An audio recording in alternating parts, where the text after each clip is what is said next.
ನಾವು ಅವರ ಕುಟುಂಬದ ಜೊತೆಲೇ ಇರ್ತಕ್ಕಂಥವ್ರು. ಕಳೆದ 20-25 ವರ್ಷದಿಂದ ಅವ್ರಿಗೇನೇ ಇದಾದರೂ ನಮ್ಮ JP ನಗರದಲ್ಲಿರ್ತಕ್ಕಂಥ ತಿರುಮಲಗಿರಿ ಶ್ರೀ ಲಕ್ಷ್ಮೀ ವೆಂಕಟೇಶ್ವರ ದೇವಸ್ಥಾನಕ್ಕೆ ಬಂದು ಯಾವುದೇ ಕಷ್ಟಗಳಿದ್ದರೂ ಕೂಡ ಅಲ್ಲಿ ಆ ದೇವರ ಹತ್ರ ಅವರ ಕೋರಿಕೆ ಸಲ್ಲಿಸ್ತಕ್ಕಂಥದ್ದು.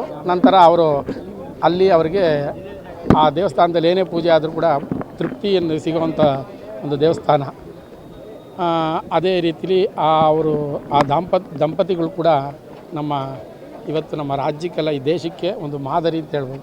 ಆ ಥರ ಆದರ್ಶ ದಂಪತಿಗಳ ನೋಡೋದು ಭಾಳ ಅಪರೂಪ.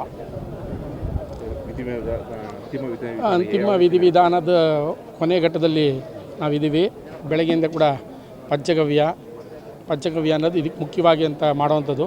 ಪಂಚಗವ್ಯ ಮಾಡಿ ನಂತರ ಪುಣ್ಯಾಹವಾಚನ ಎಲ್ಲ ಮಾಡಿ ಆ ಕರ್ಣಪಠಣ ಅಂತ ಒಂದು ಮಂತ್ರ ಇದೆ. ಆ ಮಂತ್ರ ಎಲ್ಲ ಕಿರಿಯ ಮಗನ ಹತ್ರ ಆ ಕರ್ಣಪಠಣ ಮಂತ್ರನ ಹೇಳಿಸಿ ಇಲ್ಲಿ ಮಾಡಬೇಕಾಗಿರ್ತಕ್ಕಂಥ ವಿಧಿವಿಧಾನಗಳು ಆ ಒಕ್ಕಲಿಗ ಸಂಪ್ರದಾಯದಲ್ಲಿ ಏನೇನು ಆ ಸುಮಂಗಲಿಗೆ ಮಾಡಬೇಕೋ ಅದನ್ನೆಲ್ಲ ಕೂಡ ನೆರವೇರಿಸಿ ಬೆಳಗ್ಗೆಯಿಂದಲೂ ಕೂಡ ತುಂಬ ಶ್ರದ್ಧೆಯಿಂದ 4 ಜನ ಮಕ್ಕಳು ಕೂಡ ಭಾರಿ ಶ್ರದ್ಧೆಯಿಂದ ಈ ಒಂದು ಕಾರ್ಯ ಮಾಡಬೇಕು. ನಾವು ಕಾರ್ಯದಲ್ಲಿ ಉತ್ಸುಕರಾಗಿ ತುಂಬ ಭಾವುಕರಾಗಿ ಈ ಕೆಲಸ ಅವರು ಕೂಡ ತುಂಬ ಚೆನ್ನಾಗಿ ಬೆಳಗ್ಗೆಯಿಂದ ಎಲ್ಲ ನೆರವೇರಿದೆ.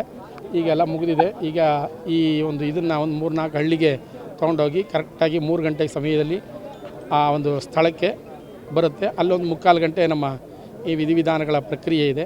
ಮುಗಿಸ್ಕೊಂಡ ನಂತರ 4 ಗಂಟೆ ಒಳಗಡೆ ಅವ್ರನ್ನ ಸದ್ಗತಿ ಮಾಡಬೇಕು ಅನ್ನೋದೊಂದು ನಿರ್ಣಯ ಆಗಿದೆ.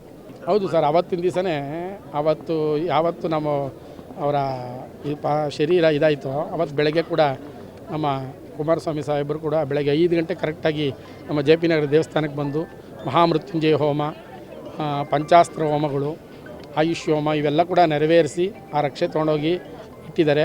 ನಂತರ ಕಿರಿಯ ಮಗ ರುದ್ರಾಭಿಷೇಕ ಎಲ್ಲ ಮಾಡಿಸಿ ಆ ರುದ್ರಾಭಿಷೇಕದ ಗಂಧ, ತೀರ್ಥ, ಪ್ರಸಾದಗಳನ್ನೆಲ್ಲ ತೊಗೊಂಡೋಗಿ ಅವರ ತಂದೆಯವರ ಹತ್ರ ಕೊಟ್ಟು ಅವರು ಕೂಡ ಎಲ್ಲ ಗಂಧ ಎಲ್ಲ ಸಮರ್ಪಣೆ ಮಾಡಿ ತೀರ್ಥ ಪ್ರೋಕ್ಷಣೆ ಮಾಡಿದ ತಕ್ಷಣ ಅವರ ಶಿವ ಸಾಯುಜ್ಯ ಹೊಂದಿರತಕ್ಕಂಥದ್ದು ತುಂಬ ವಿಶೇಷ.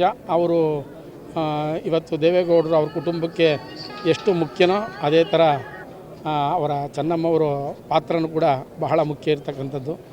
ಇಬ್ಬರು ಕೂಡ ಅವರ ಕುಟುಂಬ ಇವತ್ತು ಯಶಸ್ಸಾಗಿ ಒಂದು ಬೆಳೆದಿದೆ ಅಂದರೆ ಅವರಿಬ್ಬರ ಶ್ರಮನೇ ಅದಕ್ಕೆ ಫಲ ಸಿಕ್ಕಿರ್ತಕ್ಕಂಥದ್ದು. ಮುಖ್ಯವಾಗಿ ತಿರುಮಲಗಿರಿ ದೇವಸ್ಥಾನ ಕಣ್ಣನ ಸ್ವಾಮೀಜಿಯವರು ಪ್ರಧಾನ, ಅವರ ಜೊತೆ ನಾವೆಲ್ಲ ಬಂದಿರತಕ್ಕಂಥದ್ದು. ನಾವೊಂದು 12 ಜನ ಬಂದಿದ್ದೀವಿ.